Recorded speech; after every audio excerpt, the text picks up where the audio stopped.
Hi, and welcome to the State of Leadership, Simple and Beyond.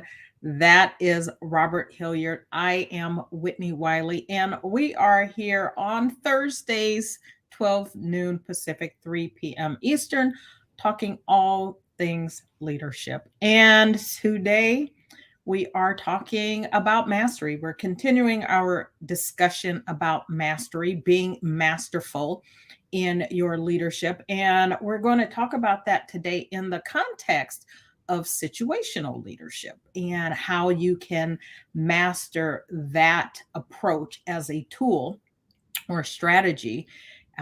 Or maybe it's just the way you are, right?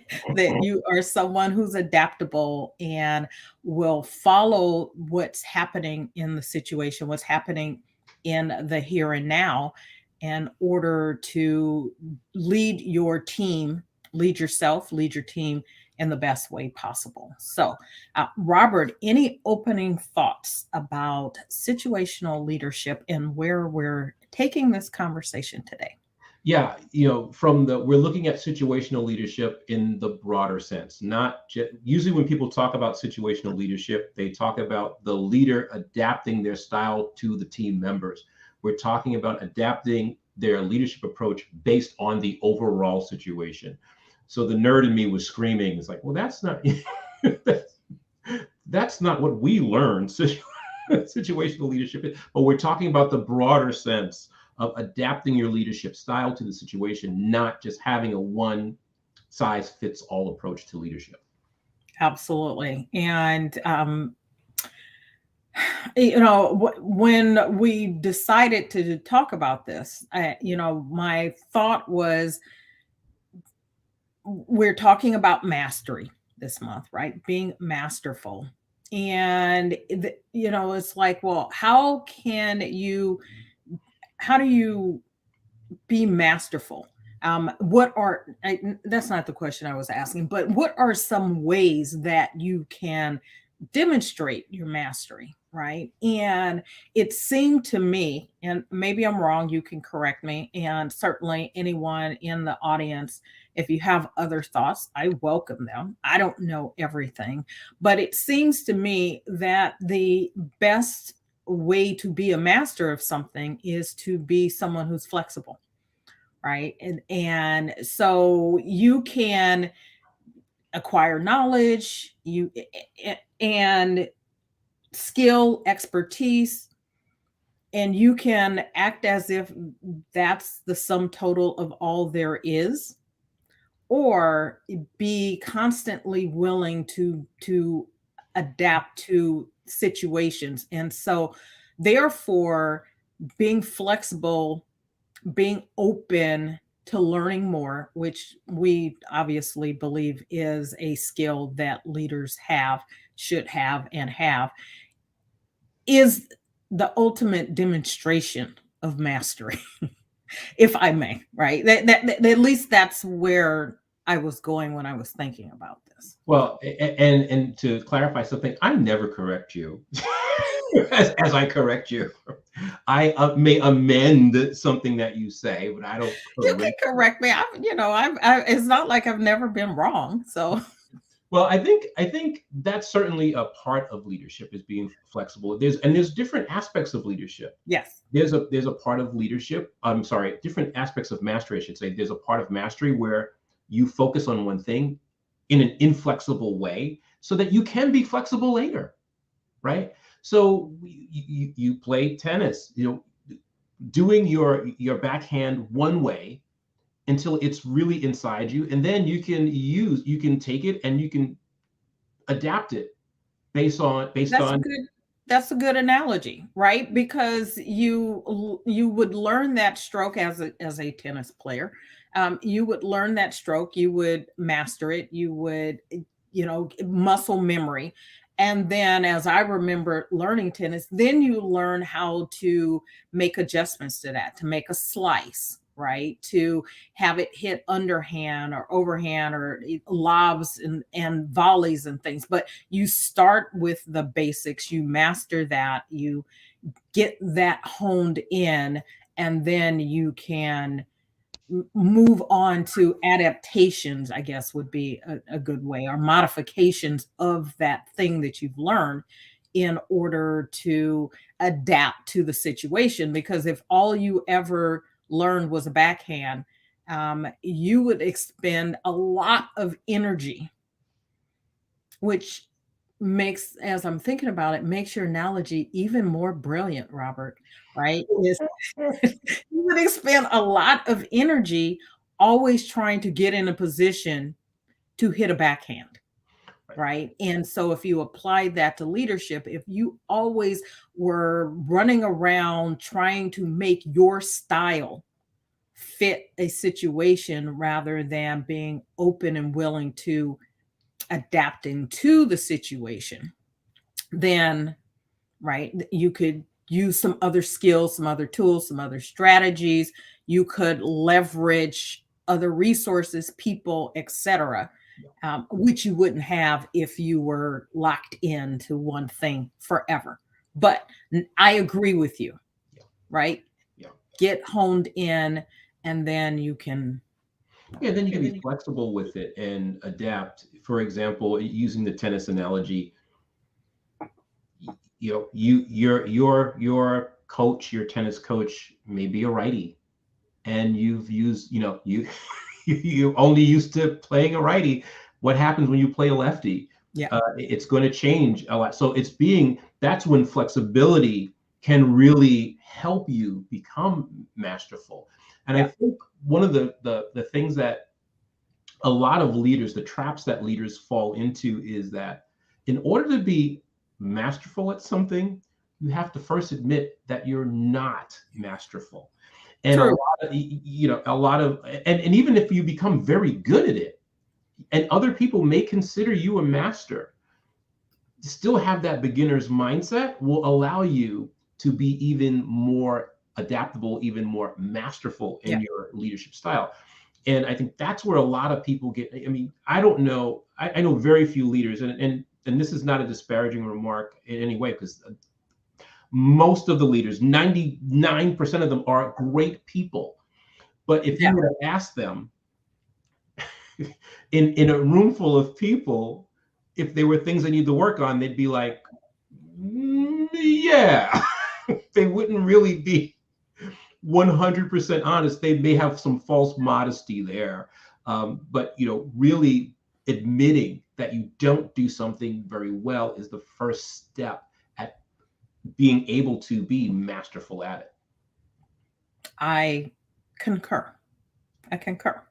So, as we are talking this through, um, do you have a particular definition that you have? I know we've talked around this, but do you have a definition that you really use when you think about situational leadership? Sure, it depends. That's yes, and it depends on who I'm talking to. If I'm talking to a new I see leader, what you did there. yeah, you like that? If I'm talking to a new leader, I may introduce the classic situational leadership to them. And it's adapting your style based on the person. So if the person coming to you, it's whether or not you're going to be supportive or whether or not you're going to be directive with that person.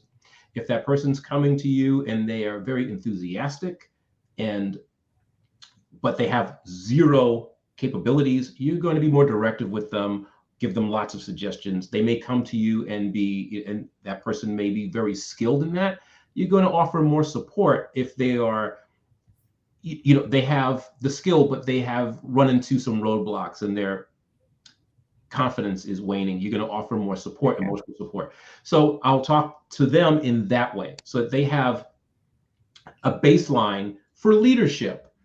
And then if I'm talking to someone who's been in the leadership game for a very long time, they've been an executive for a long time, and they are dealing now just understanding or realizing that complexity is something that they need to deal with, I will use the broader sense. It's adapting your leadership approach to the situation, what's going on in the overall ecosystem that they are leading in. So then, as I'm understanding you, there is sort of the one-to-one situational leadership, and then there's the one to maybe it's one to many, but more one to situation. Yeah. That is another definition and a way of looking at this. Right. Okay, Yeah. I can accept that. I will own that I guess I had not really thought about it that way. And I was focused on the flexibility and adaptability part and hadn't really stopped to think. Um, or maybe the way I was looking at it was more um the one-to-one situation or dealing with one person was just a subset of Right. situation, and sort of that was the approach. But I actually like the way that you've laid that out, and it makes sense. So Thank you. and I think ultimately what matters is that whether it's with people or situations, being able to recognize what is needed in that moment or in that interaction with someone, and being willing to adjust accordingly, right? And being willing to make some changes, rather than, I think what often happens is leaders are looking for others to change and adapt to them, right? This is the way I am. I'm the leader. Therefore, you must adapt to me. And if you can make that work, right? If you can get people to do that, then I guess if it's working for you, that's fine. But being part of being a leader, right, is recognizing where you are and and ultimately what is needed for those relationships, those situations, the challenges that present themselves to you, because each challenge you have is going to be different, right? Even if you have challenges that are similar in nature, the variables around that situation could change and therefore may require something different of you, right? And we think about dealing with natural disasters, for Mhm. example. The approach that you use for a natural disaster, and I'll just take California, for instance, since we seem to have lots of them and I'm here, right? The approach that you would take for dealing with a flood situation or too much rain, which we're about to experience yet again. With a new atmospheric river flowing coming our way, but the way you would approach that is different than what you do when there are wildfires, right? Because the nature of those situations are different. Now, you can take some similar approaches, which is to look at the situation, analyze what's going on, make decisions, so on and so forth. But they're going to require mobilizing maybe different resources and people, and the nature of the people that you're mobilizing is going to be different, and how they need to be interacted with, talked with, and what you need to extract from them is different. And so the more we can, as leaders, accept that, I think the better off we are in the long run dealing with the various things that we have to deal with. Yeah, it's one of the things that we talk about a lot, and not just on the show but offline, is being able to, excuse me, to deal with those ambiguous situations. They're going to happen, and you can't look at if you're only used to looking at a situation, even an emergency situation, one way, you're going to be at a loss when that situation is not what you expect. And so you have to be able to, like you say, be flexible. And one of the things that we always, usually you and I usually read an article to prepare for our shows. And you shared an article with me, and one of the things that they talked about was inquiry, getting the whole team involved in looking at the situation, questioning the situation, and seeking solutions for the situation. However, in order to do that, a leader has to share that information with the team.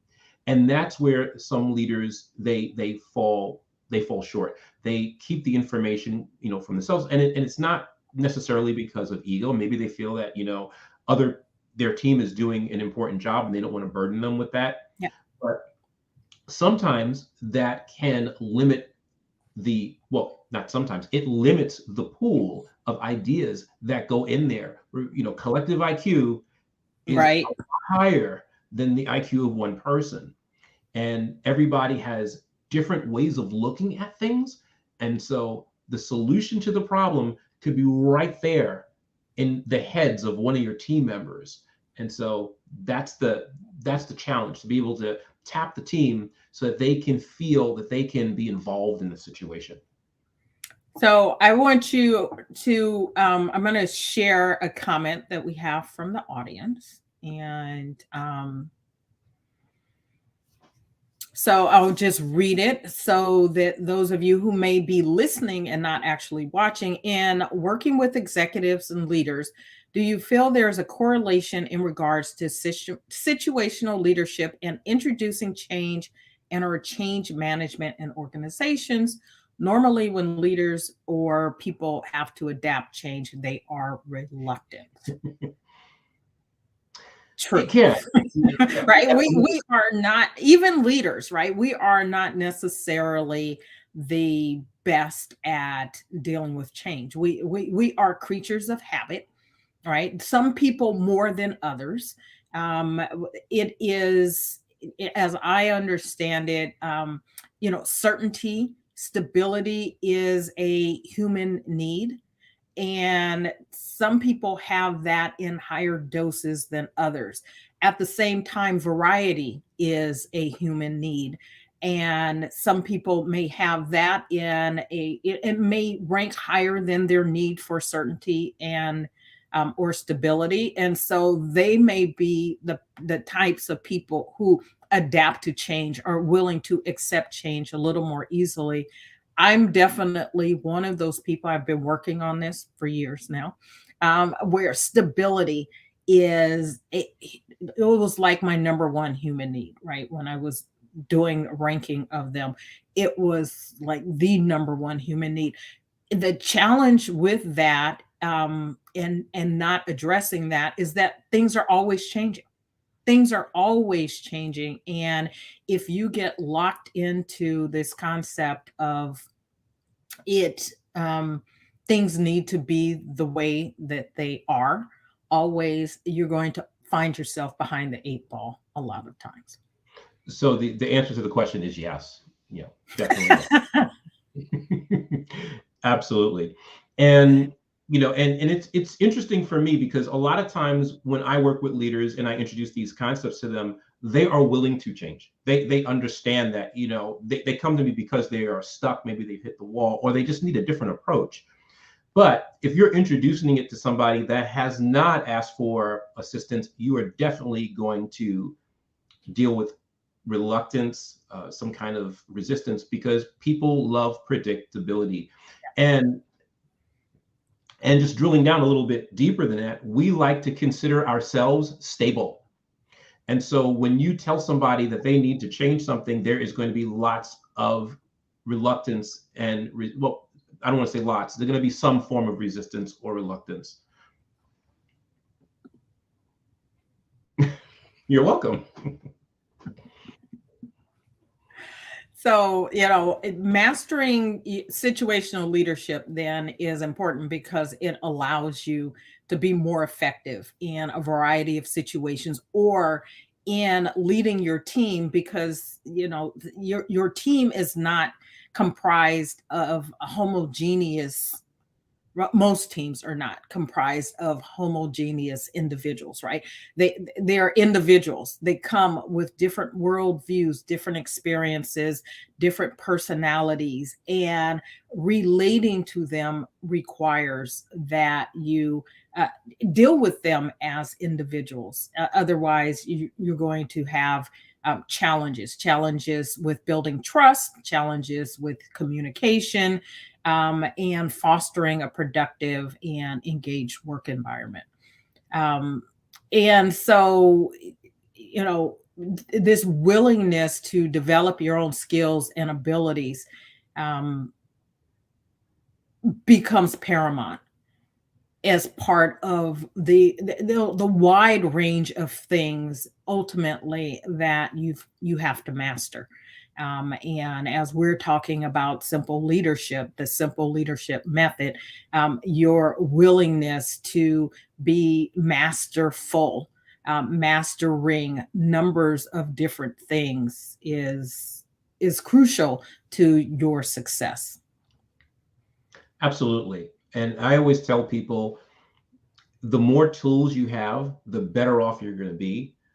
But start with the ones that are basic to you, the ones that you can really get your head around, you can really do, and then branch out from there and try to get better and better and add more tools. Now, at some point, you're going to hit, the wall. You can't master everything, True. but certain things you'll be better at than others. And if you find that you have a gap, you work on that gap. The Tiger Woods analogy. Tiger Woods was a great, still is a very, good.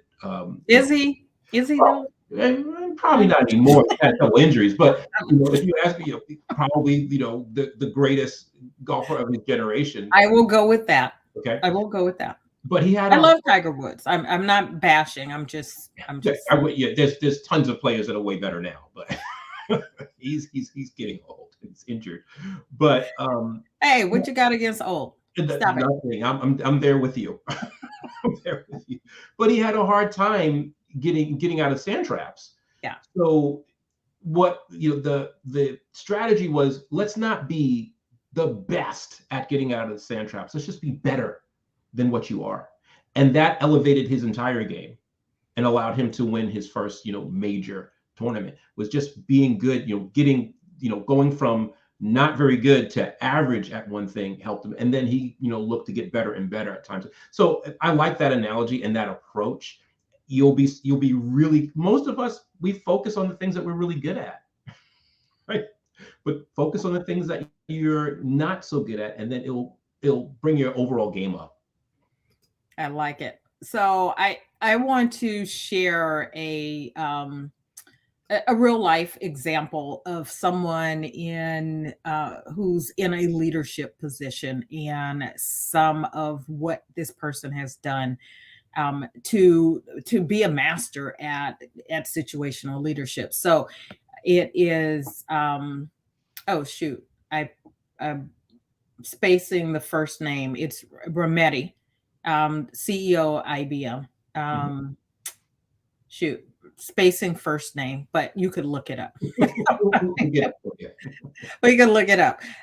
But IBM is one of those companies that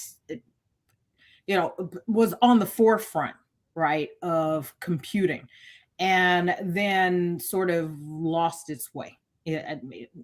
I'll put it that way, sort of not the player that IBM once was, and facing a number of challenges that needed to make some pivot from being traditional hardware software company to now more of a provider of cloud computing and other computing services, right? And it was this recognition that things were changing, right? Because we know companies that didn't make pivots, Right. didn't change, no longer here, Mm-hmm.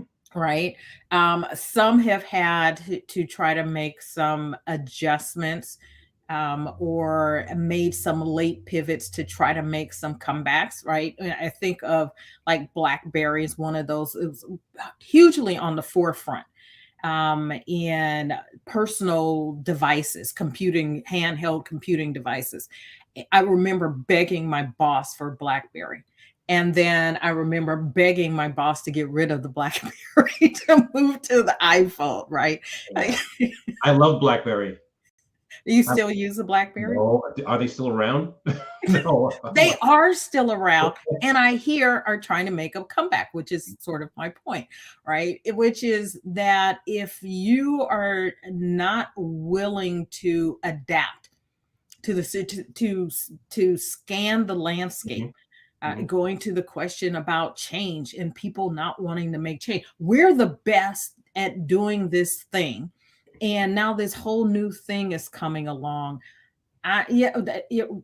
One I can go, oh, that's a fad. That that's just the thing, and we're going to do what we do because we do it really well. Or you can have a mindset that is about we need to be constantly adapting because change is always on the horizon. Therefore,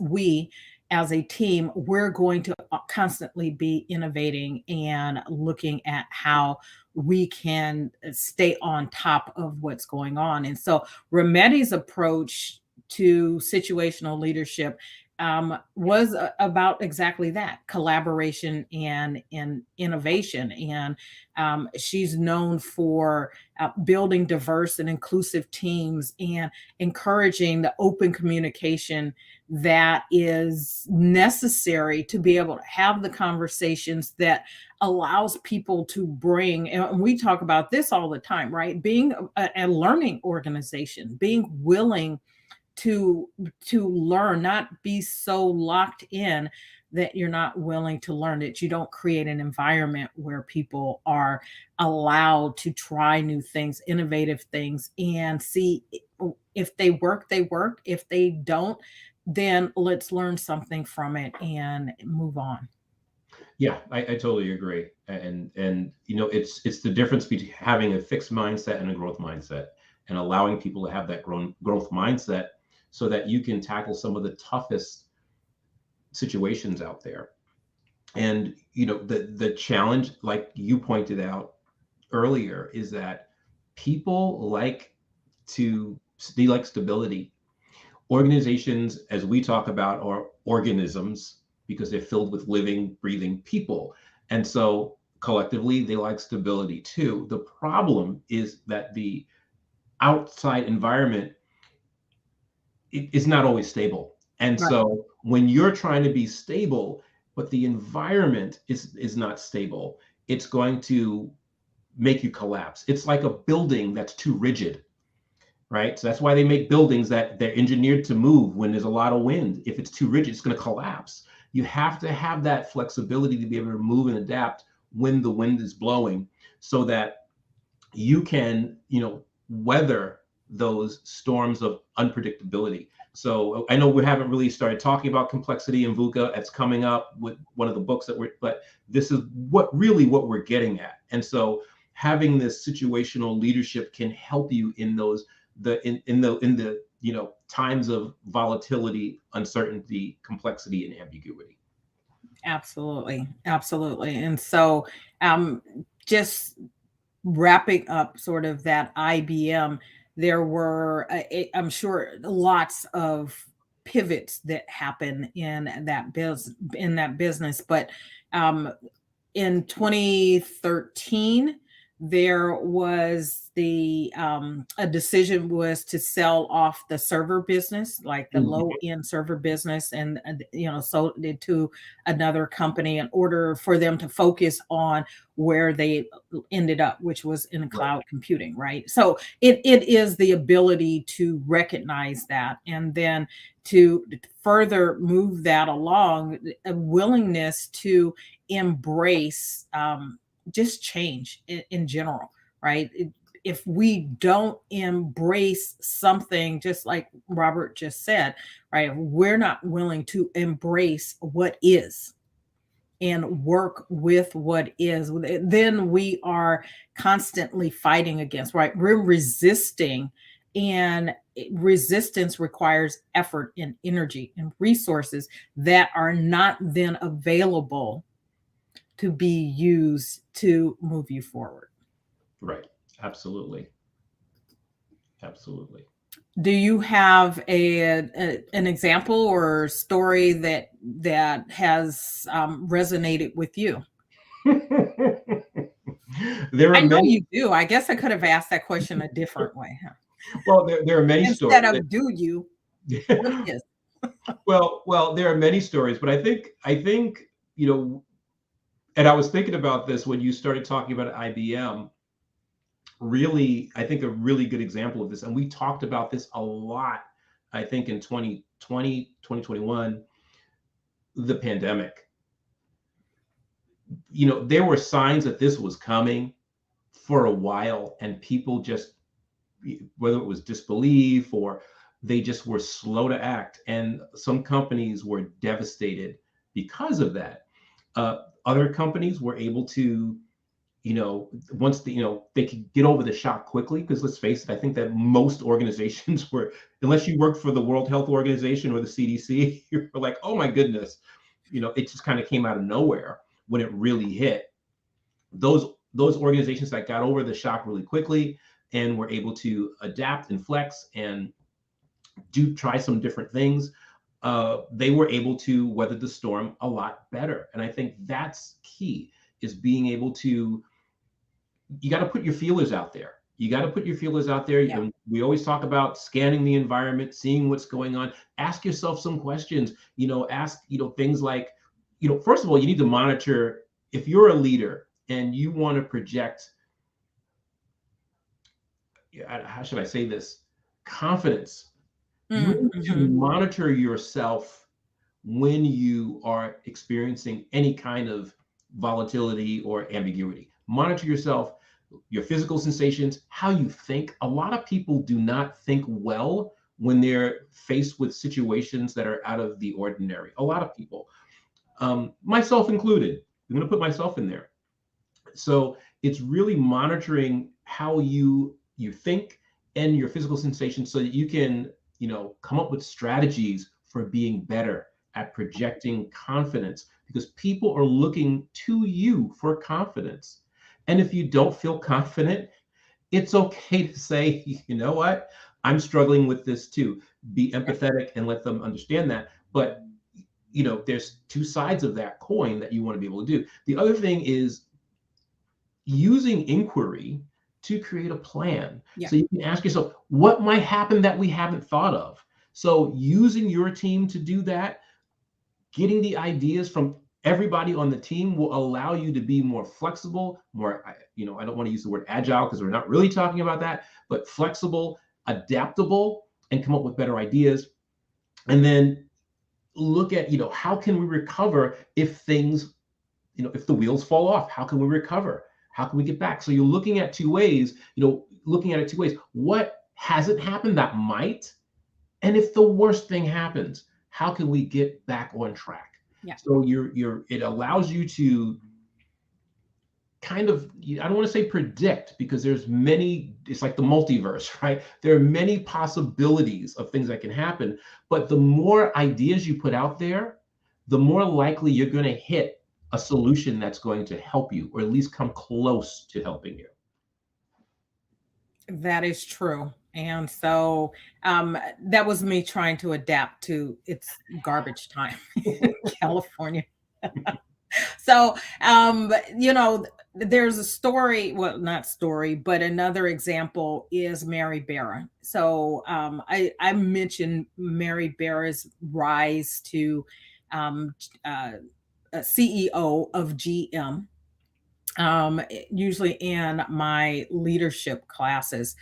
And when we're talking about succession planning in particular, right? So she started with GM in the 1980s as a student, Mhm. and over time has risen through a number of different positions, and now is CEO.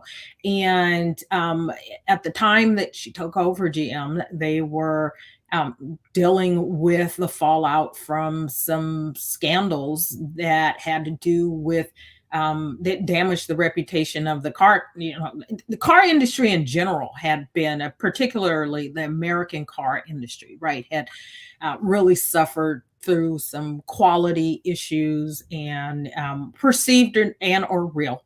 Mhm. And then they'd had an issue with an ignition switch thing that had Right. happened. And so she came in at a time when they were working through having to rebuild trust, right? Trust of employees and customers, right? So, and she's given credit for helping to rebuild that trust and fostering a culture of innovation and collaboration, and also being a people focused. And since that's our thing, our focus here is, leaders who are focused on their people. And so one of her commitments was to transparency and accountability.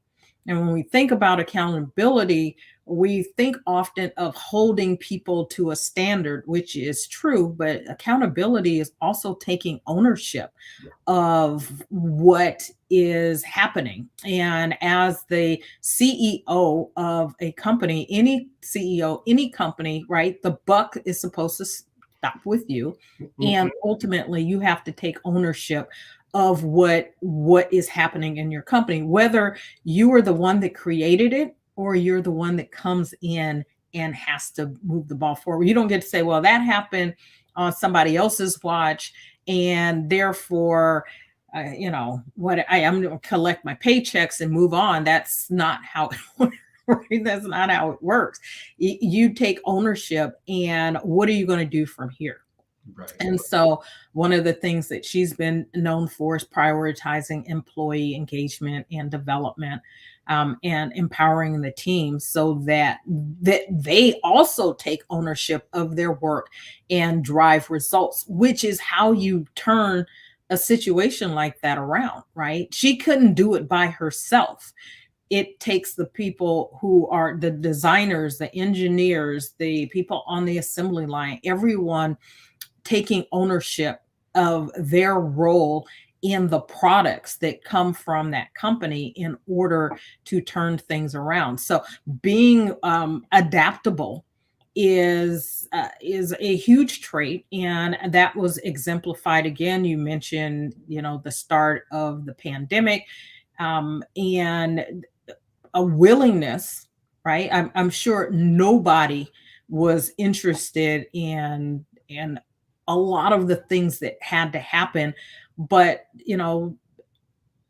you're forced to shut down production.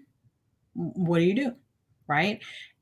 You can scream and fight that, or you can say, here's the situation that we find ourselves in. What are we going to do with it? And adapt to what is.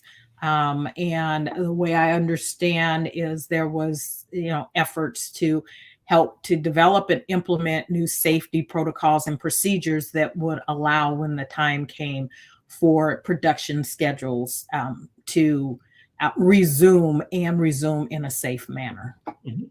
Yeah, it's all about that adaptability and accountability. And I love that example of being accountable and realizing that as a leader, the buck stops with you. It's hard sometimes because as a leader, we we we I don't want to say like the fact, but we expect that people are going to look at us with this, respectful kind of thing. Like we're other than what they are. But in the final analysis, we're all human, Yeah. and we expect each of us to behave in a human way, regardless of the position. And this is funny. And here's my story of the day. I used to work at a bank, and the bank was in a, I don't want to say that it was in a bad neighborhood. It wasn't a bad neighborhood. It was an urban neighborhood. But there was a point where there were some robberies. And the interesting thing was that when we were in the bank, there were certain people that had titles that were, we were, you would give them tons of respect. And, as you should. But when they stepped outside of that of the bank, of the organization, they were just as much a victim as anybody else. Mm. No perpetrator of a crime would say, "I'm going to let this executive pass by because they run a multi-billion dollar organization." They're going to be like, "You know what? There's a mark. I got him. There's a mark. I got her. I'm going to get this guy too." It just, it doesn't matter outside of that, because guess what? To that person, Yeah. you are just as human as anybody else. And so we expect that when we are, it may not be on the surface, but subconsciously we expect people to treat us, each of us, with respect, regardless of the title. And it does vary. In, certain countries are different, and that's a cultural thing, and we're not really talking about that. But in some of the Nordic countries, the direct reports will challenge the leader of the organization just like they would a coworker. So it really, we're talking about, most of the time we're talking about leadership in this country. You go to Norway, it's going to be completely different, and that's something that maybe we can tackle in the future. Right. So here's an interesting thing that you bring that up, is that, some of the examples that we mentioned are global, Mm-hmm. right? Which requires then for some change in approach, Mm-hmm. being situational, because your workforce, all of your executives are not from the country that you're from, right? Mm-hmm. And different divisions are run different ways, and you don't take the approach that you use in one country and necessarily take it somewhere else. You can try it to see if it works. If it works, great, but you have to be um, cognizant and aware that it might not work, right? And which goes back to one of our underlying, just bottom line premises, is about self-awareness, and being willing to explore yourself, your strengths, your weaknesses, your tendencies, your how you actually impact and affect other people, and how you show up in situations emotionally, energetically, and otherwise.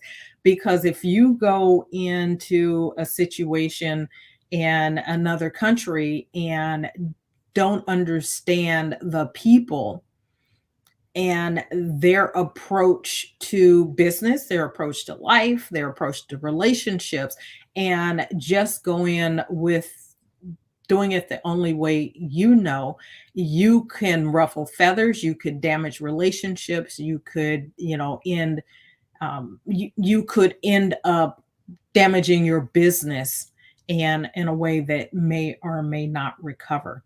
And so, this situational leadership requires you to be self-aware, and to um, be willing to say that I'm going to look at what I bring to the table. I'm going to make adjustments with the things that I bring to the table so that they meet the need of where I find myself. And without self-awareness and a willingness and ability to do an honest and objective assessment of who you are and how you show up, you're going to have a difficult time doing that. Absolutely. Absolutely. Cool. Any final words you want to share as we tie this episode up in a nice tidy bow? If you want to be a master at something, be honest with yourself and make a plan. Look at what you're not good at, or could be better at, I should say, and make a plan to be better. And if you can't make a plan, get a coach. Always get a coach. Always get a coach. I want to end our episode with a story from your childhood. a story that I'm sure you will all remember. I'm not going to tell the story in its full details, but think about the story of the three little pigs, right? The three little pigs, they built a house, and each of them built a house out of a different material, right? One pig built a house out of straw, one out of sticks, one out of bricks, all in an effort to protect themselves from the big bad wolf. And as they built the house, it was found out that what they built it out of, the straw, wasn't sturdy enough to protect. Out of sticks, it was a little more Hmm. sturdy and durable than the straw, but not strong enough for the wolf. And then the third pig takes the time and effort to build a house out of bricks, which is the strongest and most durable. And what this story demonstrates as it relates to situational leadership, as it relates to mastery, is because each of the pigs adapted their approach based on the situation they were facing. One, you use what you know, right? And as you learn things, you can bring other things into the equation. And if the first one was prioritizing speed and durability and convenience over durability, right? You find out that that's not what was needed. Yeah, we have a shelter, but it's not the shelter that we need. And the third one recognized that it was more about protection from the wolf than having it done quickly, right? And so scanning the environment, something we're constantly talking about, taking the time to understand what you're working with, and then figuring out where you have to fill gaps in order to get yourself and your solution where you need it. So, you can focus on preparation, attention to detail, all of that. Ultimately, you get where you're going, what you need for protection, and what you need for longevity. So, with that, we want to thank you for joining us for this episode of The State of Leadership Simple and Beyond. I am going to share with you, Robert, if someone wants to work with you, give them some information about how they can reach you. And I'm going to drop your information on the screen. They can reach me at inspire me at roberthilliardcoaching.com. Or you can go to my website, Robert Hilliard Coaching, and there's a form you can fill out and ask you some very simple questions, and you can schedule a time to meet with me. There you go. Schedule some time to meet with Robert. And if you are interested in meeting with me, if you're looking at some career management issues or making a career transition and you need some help with that, you can check me out at, might help to bring up the actual site. This is what happens when you try to do everything, right? Yeah. You can reach me at the site there, shiftingintoaction.now.site. I have an ebook called Love Your Work. It is a gift from me to you. Check it out. And if there's anything I can do, let me know. We are here on Thursdays, 3 p.m. Eastern, 12 noon Pacific.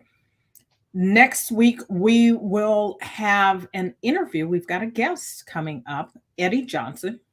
And so we are looking forward to sharing his story and his philosophy about leadership and mastery with you next week. So look for that. And Robert, final thing, the book that we are reading this month is from Harvard Business Review, and it is Persuasion and Influence. Persuasion and Influence. There you go. Persuasion and Influence from the Harvard Business Review. And that is on the fourth Thursday of this month. So look forward to seeing you the next couple of weeks. And until next time, take care. Bye now.